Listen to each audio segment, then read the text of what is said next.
2 pens missed. What do you want, man? 2 pens missed and very, very dumb mistakes. What do you expect for this game, honestly? That's horrible, bro. That is horrible.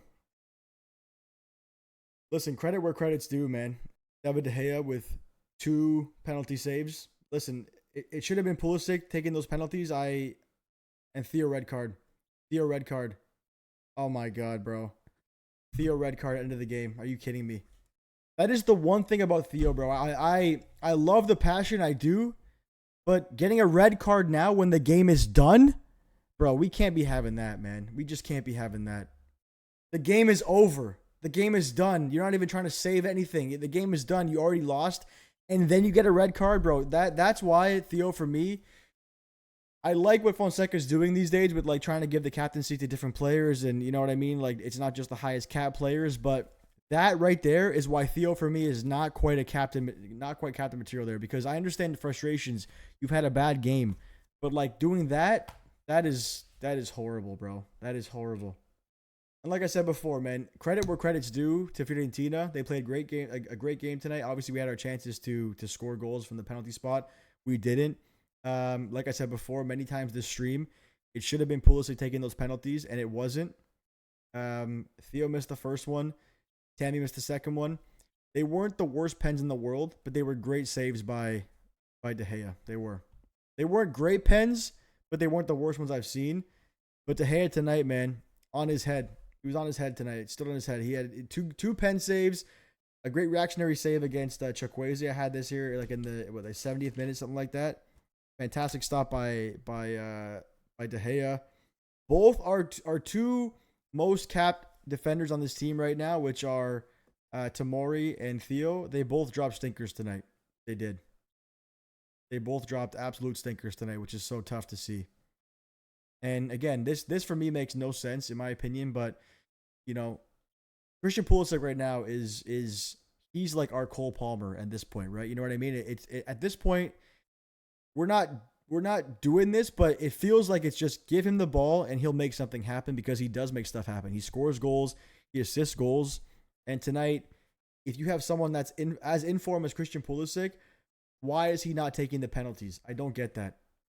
And also, why is he the one taking off for Chukwueze at the end of the game too? Pulisic even said himself when he was leaving, he was like, why am I coming off? I literally, the game, we have to score a goal. It was 2-1 at that point, and Pulisic should have stayed on 100%.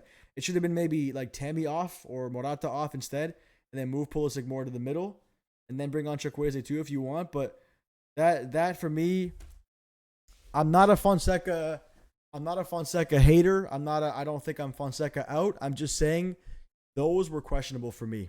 Those were questionable. This was a classic story of you gotta take your chances, bro. You gotta.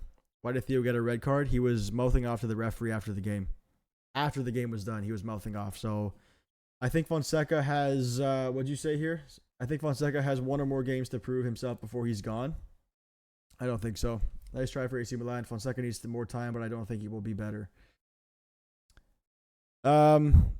I don't see Fonseca leaving anytime soon, and I don't want him to leave. I'm not trying to say kick him out. I'm just saying Fonseca,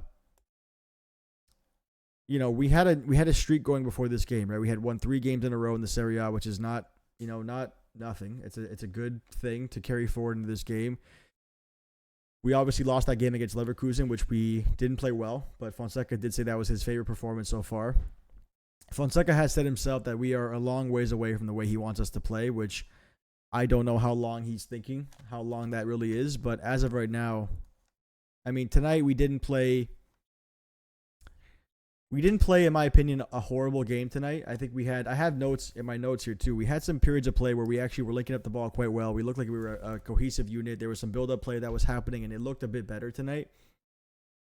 We didn't play a great game. Obviously, we lost the game, but I think tonight was more of a story of just very, very stupid mistakes more than it was a bad game. You know what I mean? It wasn't Fonseca's fault that, you know, Theo gave away a penalty and that Tomori mistimed his jump against Moise Kean. Those are not Fonseca mistakes. Those are just very, very individualistic mistakes, right? You know what I mean? You can't blame Fonseca for that goal that Goodmanson scored. I mean, that timing on the jump from Tomori, it wasn't even kind of close. It wasn't. It was so far off, and that led to the goal, which you got to give it to them. Listen, we won 2 penalties and we missed both of them. Is that Fonseca's fault? No, it's not. You got to score your pens. Mike Maignan saved a huge penalty to keep us in the game, and then we missed 2 penalties. Come on, you can't be doing that. You cannot waste a save from Mike Maignan like that. To be honest, Rafa shouldn't be a starter. I don't know about that. I feel like, in my opinion, Rafa Leao he's one of our rare players on our team that can really make something happen from nothing, right? You play him for the chance that he comes good in a game, right? And it's the fact that he can do something that other players on our team just can't do, right? He has that blistering pace. He has that skill. He has that kind of those magical moments that you just need to hope for sometimes. We just want to see them more, right? We want to see them more, but we haven't been seeing them more recently.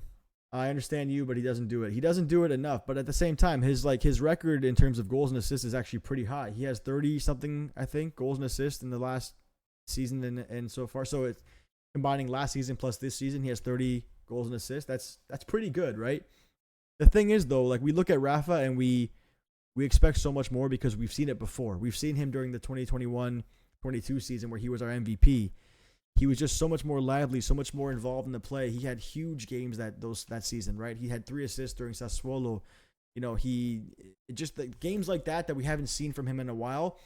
And I'm not saying like he has to score 3 assists every single game or have 3 assists every single game. I'm not saying that. I'm just saying, like, we haven't seen those big games from him in a long time, right? But you play Rafa because Rafa has those magical moments in him that we just want to see more. Other thoughts for me today, too. I mean, Fofana, I feel like, played a great game tonight. He was kind of all over the place when you wanted him to be, helping out Emerson Royale. He was, defense. He was getting forward as well. Thought he played pretty well. I did think, for what we've seen from him so far recently, I did think so far that Tijani Reiners was a pretty much a non-factor tonight, in my opinion. He was, I think, just for his standard, kind of lackluster. What else for my thoughts tonight?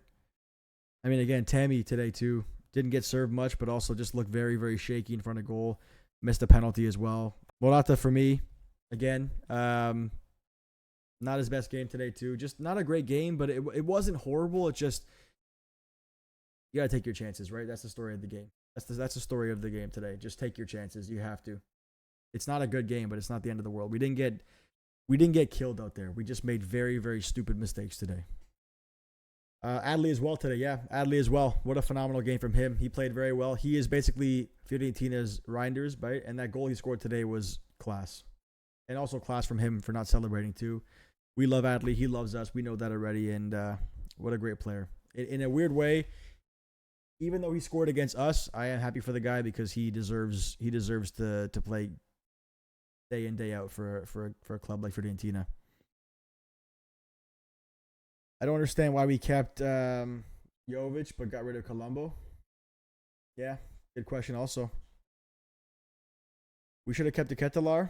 I honestly do believe in this system, De Ketelaere would cook in this system. I do believe that because he plays the Morata role basically, where it's not really a striker, not really a number 10. That is De Ketelaere perfectly.